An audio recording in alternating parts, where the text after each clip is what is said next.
The day my daughter-in-law showed up with a stranger in a gray suit carrying a briefcase, I was in the middle of watering my tomatoes.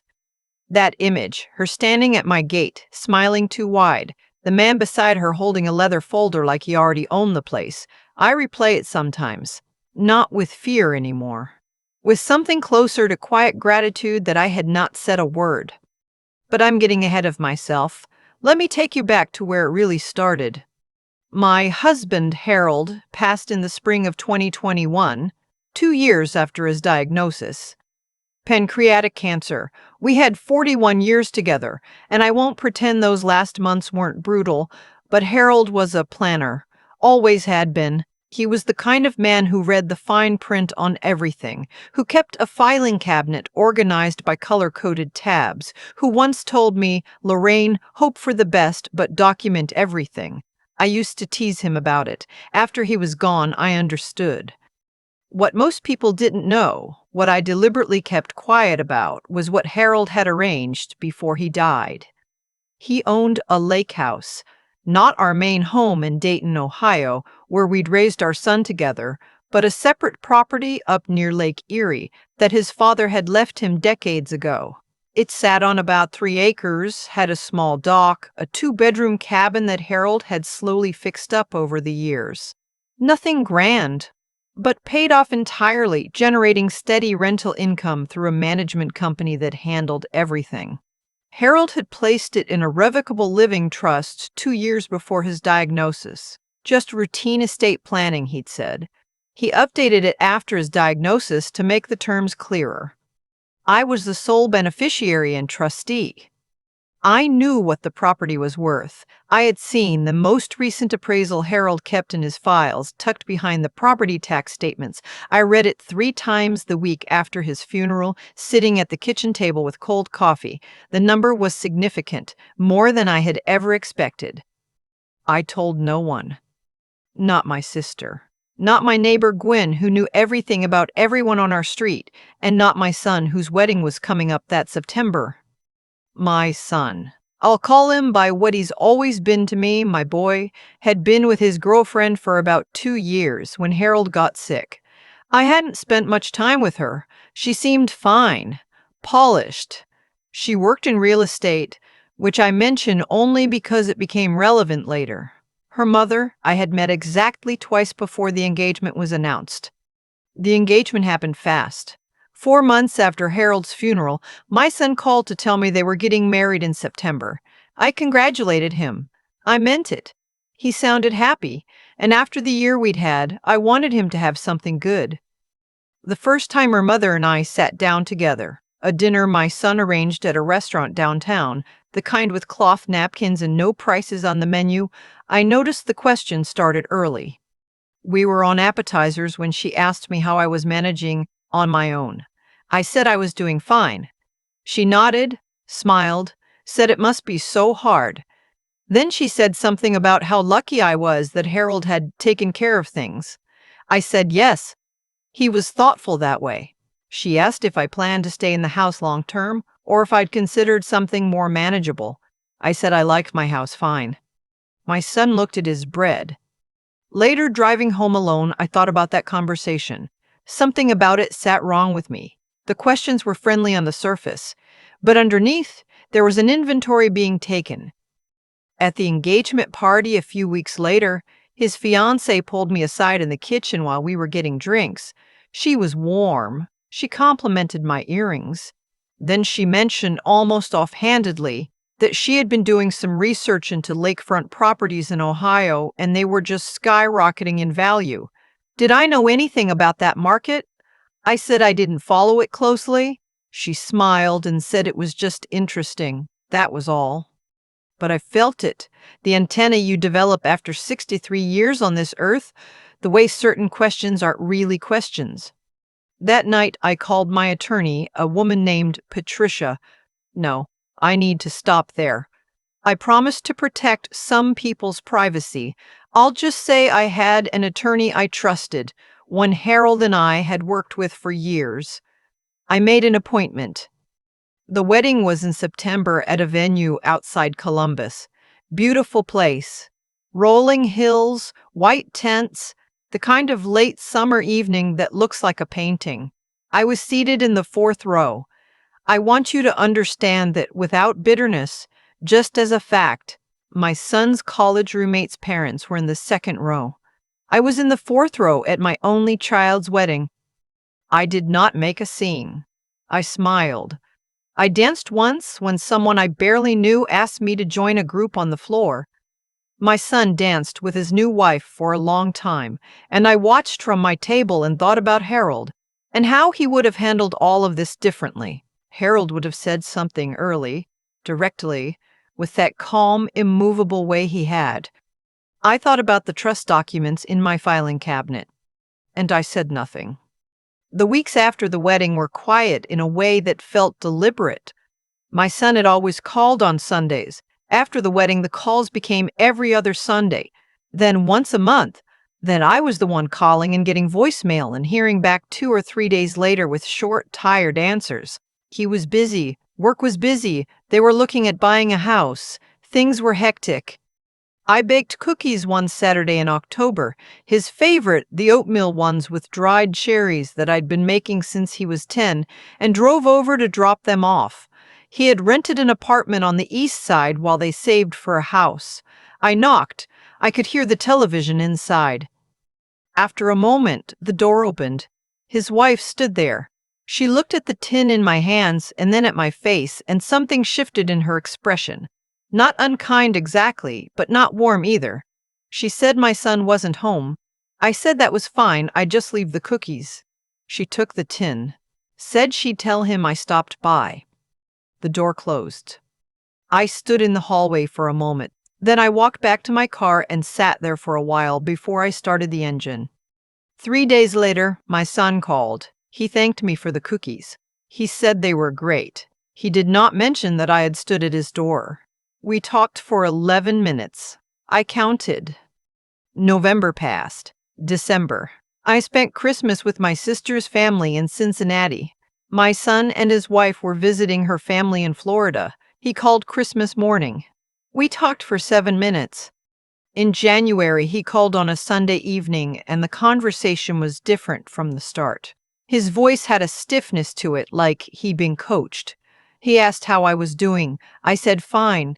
He asked if I'd thought more about the house, whether it was too much space for just me. I said I was comfortable. He said he was just asking because he and his wife had been talking and they were worried about me being alone in such a big place. I said I appreciated the concern. Then he said his wife had a friend who worked at a senior living community nearby, Willowbrook, he called it, and apparently it was very nice, and they could arrange a tour if I was interested. I was 63 years old. I walked 3 miles every morning. I had my own vegetable garden, my own attorney, and my own filing system that Harold would have been proud of. I said I'd think about it. What I was actually thinking about was my attorney appointment the following Tuesday. I want to be clear about something. I did not go into that meeting suspicious of my son.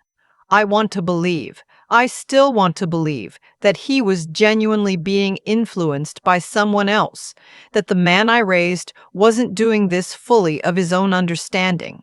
But by January, the pattern was impossible to ignore. The questions about my property, my finances, my living situation, the distance, the Willowbrook suggestion, these were not the actions of a worried son. They were, my attorney gently confirmed, consistent with what she called financial grooming. She had seen it before, more than she wished she had. We went through Harold's documents together. The trust was clean. The lake house was titled properly. The beneficiary designations on the remaining accounts were set. She walked me through a few additional steps, updating my healthcare proxy, making sure the trust had a successor trustee named beyond just me. We also talked about what to do if someone approached me about signing documents. If anyone ever presents you with paperwork, she said, about property, accounts, power of attorney, anything, you call me first. Before you read it, before you respond, you call. I told her I understood. I went home and reorganized Harold's filing cabinet, put a sticky note on the front with her number.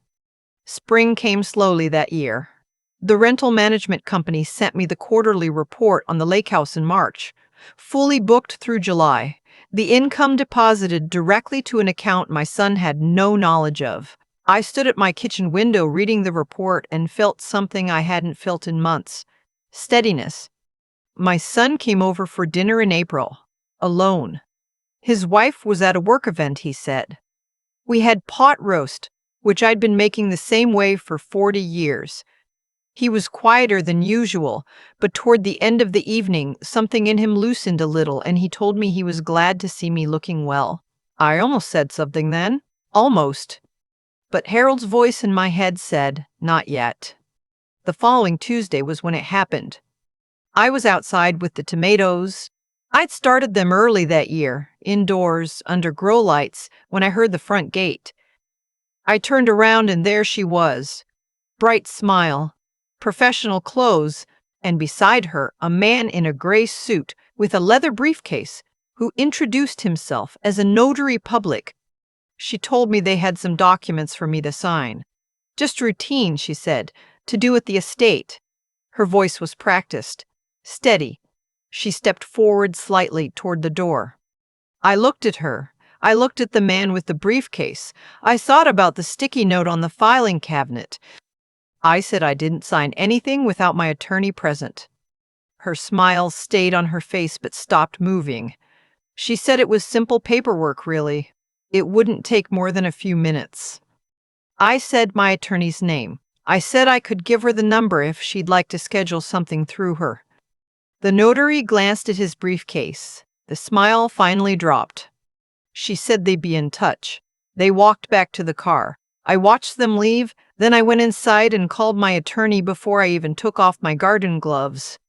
My attorney filed a protective motion the next week, formal documentation of the attempted signing sent to both parties. The details of what was in that briefcase, a quitclaim deed attempting to transfer the lake house into a joint trust that conveniently included my daughter-in-law's name, came out later.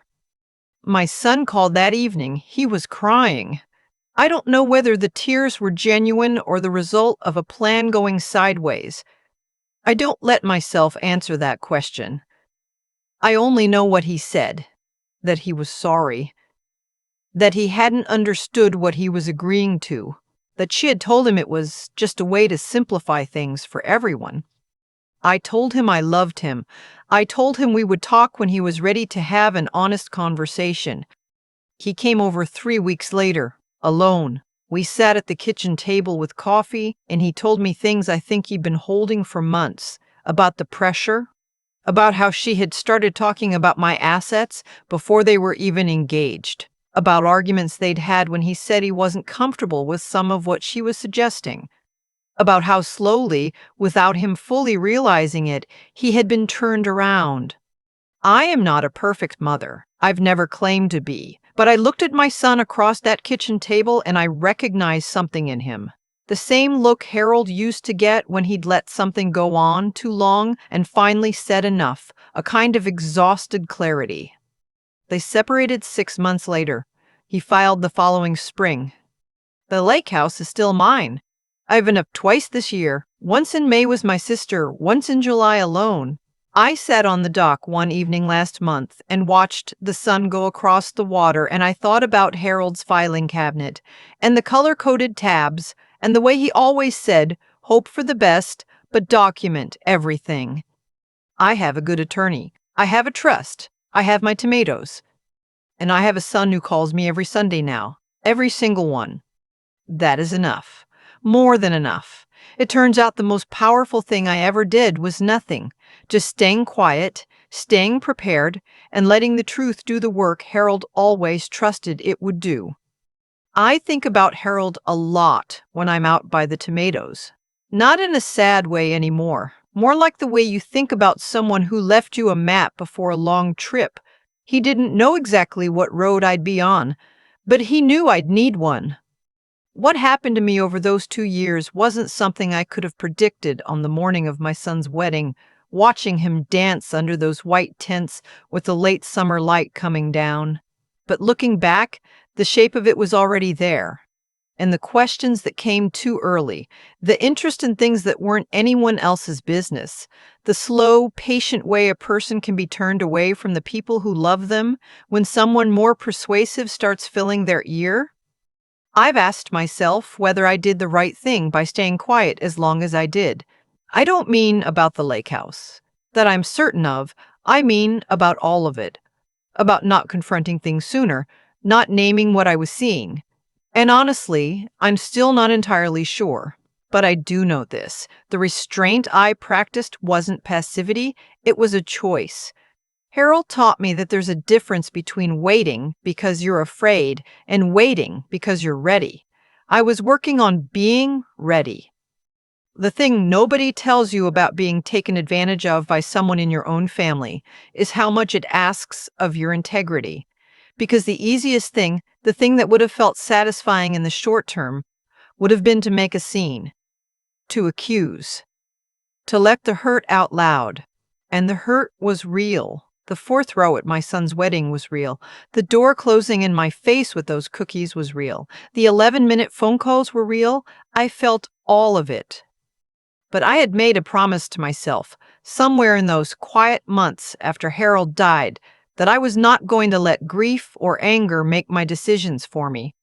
That whatever I did next was going to come from the clearest, most level-headed part of myself. Not the wounded part, the part that still knew what was true. That took something. It took sitting with discomfort longer than felt natural. It took trusting that the truth didn't need my help to eventually show itself. It just needed me to stay out of the way and stay prepared. There were nights I wanted to call my son and say everything I was thinking. I didn't. I called my attorney instead. I've learned that the people who try to take from you are counting on one of two reactions. Either you'll be too trusting to see it coming, or too emotional to respond clearly when it arrives. The only thing that confounds that kind of calculation is someone who is both clear-eyed and calm.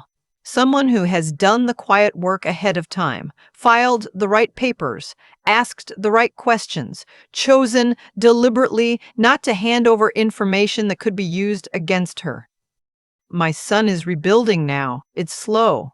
Some Sundays the call is short and a little careful, like we're both still finding our footing. Other Sundays it goes long and sounds like it used to. Him telling me about something at work, me telling him the tomatoes are coming in strong. I don't take those calls for granted anymore. If there's anything I'd want someone to take from all of this, it's that protecting yourself is not the same as being hard. You can love someone completely and still not hand them the keys to everything you have. You can be a good mother, a good person, and still say, I will not sign that. You can hold your ground not out of stubbornness, but out of a clear understanding that what you've built, what your husband built alongside you, is worth protecting, not just for yourself, but for the life you still intend to live. Harold's filing cabinet is still in the spare room. The color-coded tabs are still there. I added one last spring, pale blue, labeled simply Lake House, current year. I think he would have liked that.